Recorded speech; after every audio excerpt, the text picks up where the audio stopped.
Les grottes sont généralement forées dans des terrains calcaires. Il est donc normal d'en trouver un nombre respectable dans notre région. Dans le seul secteur de Lussac-les-Châteaux, on en compte plusieurs. Depuis Martel à la fin du siècle dernier, des générations de spéléologues se sont enfoncées dans les cavités pour en découvrir les secrets. Mais la spéléologie s'est vraiment développée au cours des 10 dernières années.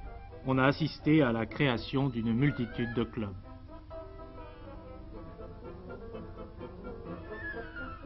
Premier problème à résoudre, celui de l'éclairage. La solution la plus répandue est la lampe à acétylène, bien que certains préfèrent utiliser les piles électriques plus chères.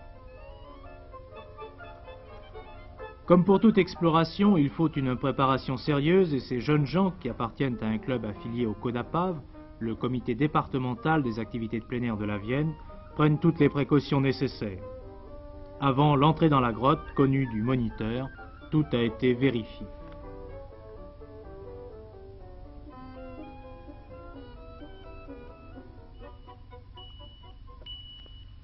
Commence alors le long cheminement sous terre. Il s'agit de débutants, ce qui exclut l'utilisation d'échelles, de cordes de rappel et autres matériels spéciaux.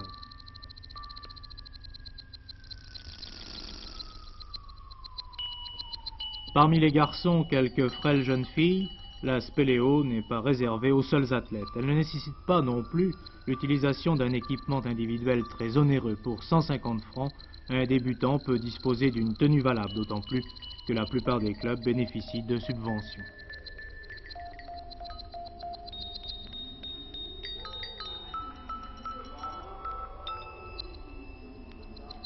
La plupart du temps, les eaux d'infiltration sont à l'origine de véritables cours d'eau.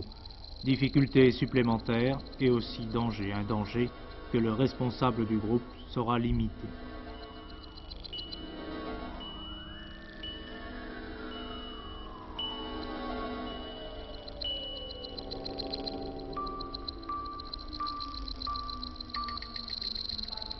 On notera que les occupants du canot pneumatique sont munis de bouées.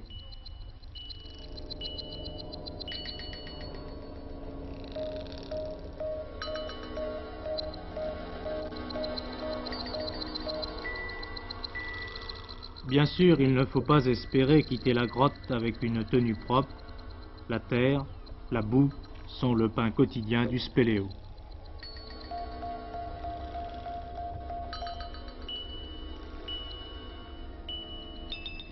On peut se poser des questions sur les motivations apparentes ou profondes de ceux qui passent leurs loisirs sous terre. Doit-on les ranger, comme les alpinistes, parmi les conquérants de l'inutile? Une chose est certaine, ils peuvent contribuer valablement à la recherche scientifique, tout particulièrement dans le domaine des nappes d'eau souterraines. Le spéléo moderne est souvent aussi un homme grenouille.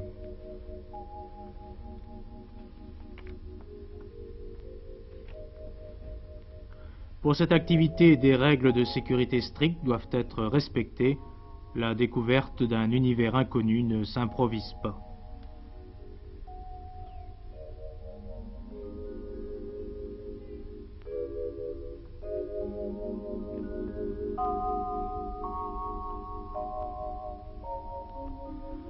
Si la force n'est pas un atout nécessaire et suffisant, l'effort doit être accepté.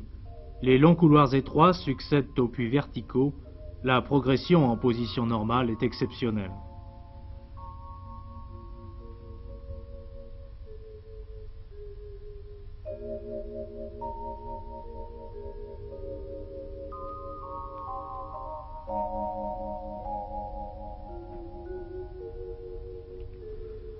Point essentiel, les expéditions se font toujours en groupe.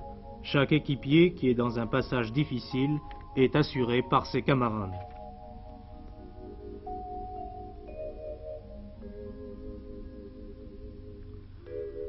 Et une fois le passage difficile franchi, la progression reprend, obligeant le plus souvent à la reptation. Nul doute, les petits gabarits sont avantagés.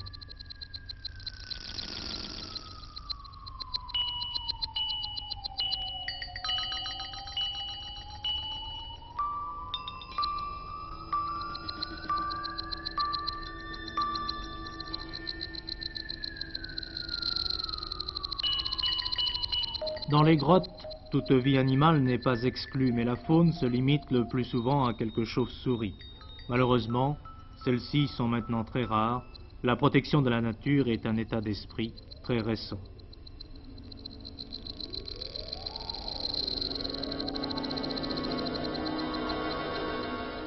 Dans le cas d'une grotte connue, aucun problème. Dans les autres, la présence de plusieurs étages oblige à un repérage sérieux du chemin parcouru. C'est une précaution élémentaire.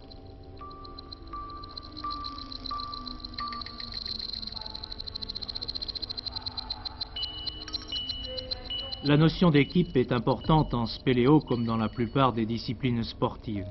Pour se hisser sur une plateforme, le pied boueux de l'équipier passe parfois bien près de votre visage.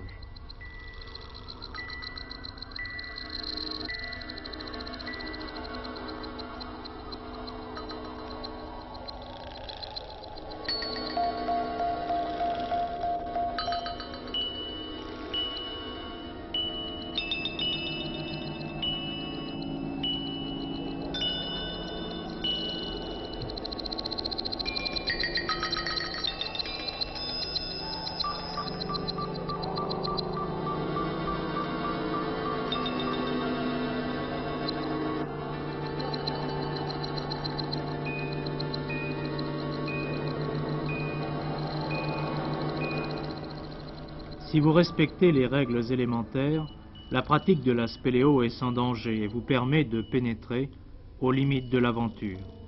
Une fois le stade de l'initiation franchi, un monde mal connu vous est ouvert. Il est inutile d'en souligner la beauté, une beauté que le silence rend encore plus évidente.